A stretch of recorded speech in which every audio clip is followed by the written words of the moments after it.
जगन्नाथ जी ने शिवजी से खेती क्यों करवाई? एक रोचक कथा। यह कथा भगवान जगन्नाथ और भगवान शिव से जुड़ी एक लोक प्रचलित पौराणिक कहानी है, जो भक्ति, विनम्रता और कर्म के महत्व को समझाती है। कथा आरंभ एक समय की बात है। जगत के पालनहार भगवान जगन्नाथ जी, जो श्री कृष्ण का ही एक रूप माने जाते हैं, अपने भक्तों की परीक्षा लेने और उन्हें कर्म का महत्व समझाने के लिए एक अद्भुत लीला रचते हैं। उसी समय भगवान शिव कैलाश पर्वत पर ध्यान में लीन थे। जगन्नाथ जी ने सोचा, देवताओं और मनुष्यों को यह समझाना आवश्यक है कि संसार में कोई भी कार्य छोटा या बड़ा नहीं होता, कर्म ही सर्वोपरि है। उन्होंने भगवान शिव से कहा, हे महादेव, यदि संसार में जीवन चलाना है तो अन्न आवश्यक है और अन्न बिना खेती के संभव नहीं। क्या आप मेरे साथ पृथ्वी पर चलकर खेती करेंगे? शिव जी का उत्तर। भगवान शिव मुस्कुराए। वे जानते थे कि यह कोई साधारण बात नहीं, बल्कि एक दिव्य लीला है। उन्होंने कहा, हे जगन्नाथ, यदि यह कार्य लोक कल्याण के लिए है तो मैं अवश्य करूंगा।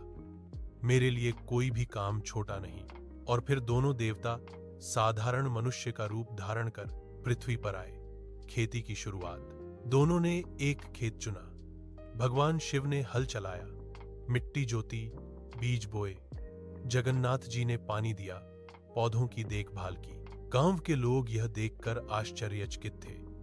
ये साधारण दिखने वाले व्यक्ति कितनी लगन से खेत में काम कर रहे हैं। कई लोगों ने उनका मजाक भी उड़ाया, पर दोनों देवता शांत भाव से अपना कार्य करते रहे। फसल और शिक्षा। समय बीता। खेत में हरी भरी फसल लहलहाने लगी। वह खेत पूरे गांव में सबसे सुंदर और उपजाऊ निकला।